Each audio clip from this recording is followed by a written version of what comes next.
আলহামদুলিল্লাহ, ফ্রেশ হয়ে হোটেল থেকে বের হলাম। বের হয়ে হোটেলে দুপুরের খাওয়া দাওয়া করলাম। এখন আমরা যাব বাংলা বান্দা ভোটার। এখন এই তেঁতুল গাছের নিচে আসি।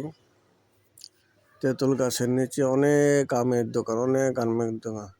দেখলি মন চাই যে আমগুলা খায়া ফেলাই।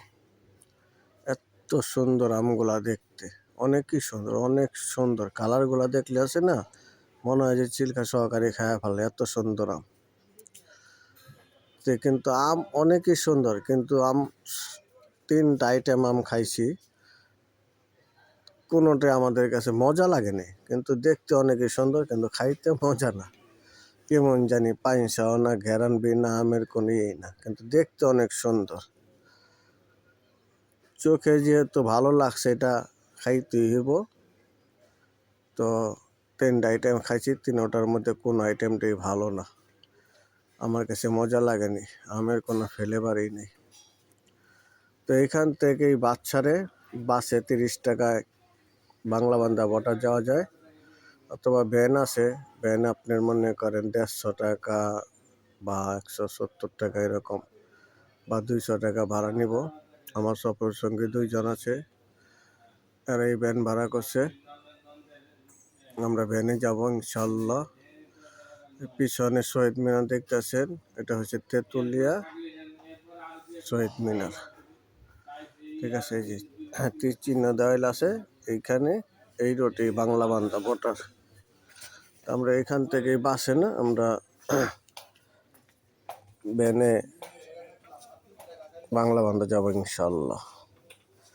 ভ্যানে যাওয়ার কারণ হইল খোলামেলা আকাশ, আমরা দেখতে দেখতে যাব, এই জন্যে আমাদের ভ্যান নেওয়া। এই আমাদের ভ্যান এখন তেঁতুলিয়ার থেকে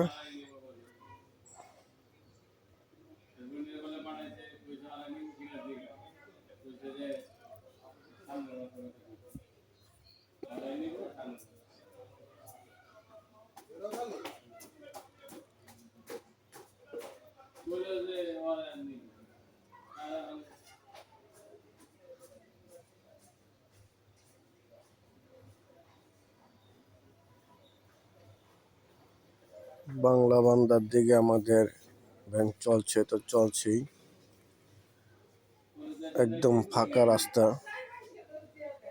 হঠাৎ একটা ভ্যান দেখা যায়, বাস একটা দেখা যায় অনেক সময় পর পর।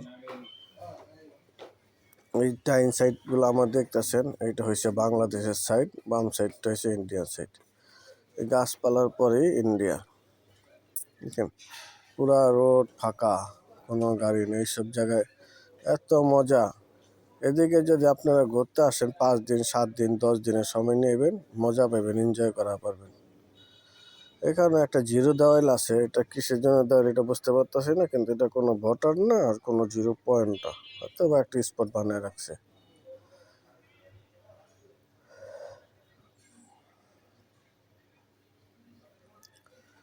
পুরা রোড ফাঁকা, মাঝে মাঝে একটা করে এরকম ভ্যান চলে।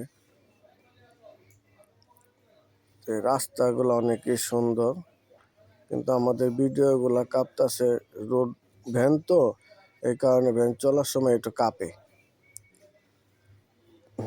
তো আমাদের এখান থেকে হয়তো বা সময় লাগবো 20 মিনিট 25 মিনিটের মতো বাংলা বান্দা গেতে গেতে।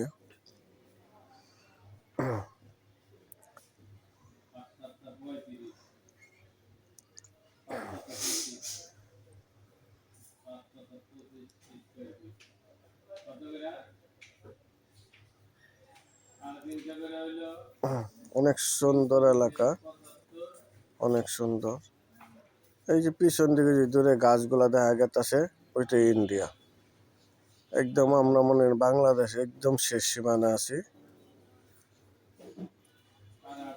আমার বাম পাশে ইন্ডিয়া, ডান পাশে বাংলাদেশ। থেকে 10-20 কদম হাঁটলেই বাংলাদেশ শেষ।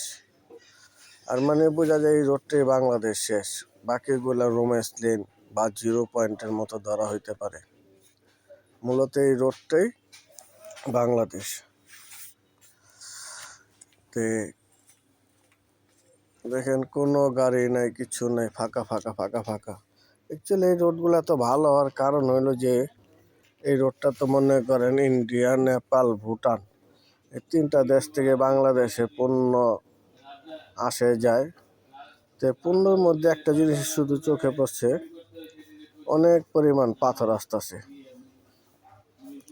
এই রোডটাতে অনেক পরিমাণ শুধু পাথর আর পাথর, পাথরের গাড়ি চোখে পড়ছে, এছাড়া কোনো কিছু পড়েনি।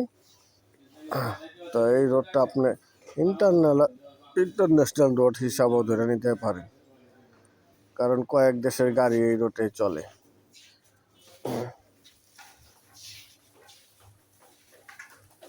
এই সাইডগুলো হচ্ছে বাংলাদেশ সাইড, আমার পিছন দিকে আছে বাংলাদেশ সাইড, ঠিক আছে।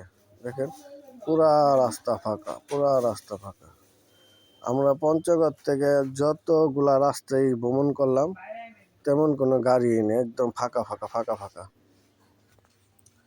তে সাইডের দৃশ্যগুলা, রোডগুলা, চলাফেরা অনেক একটা সেকেন্ড পার্ট আছে, তারপরে দেখি।